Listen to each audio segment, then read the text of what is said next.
കർണാടകയിലെ കുടകിൽ കാട്ടാന ഷോക്കേറ്റ് ചെരിഞ്ഞു.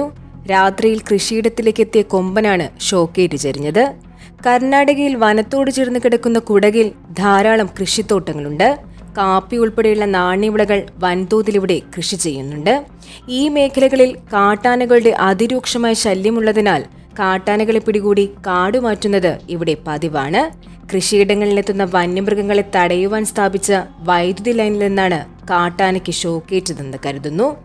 ഏകദേശം 25 വയസ്സോളം പ്രായം വരുന്ന കൊമ്പനാനയാണ് ചെരിഞ്ഞത്.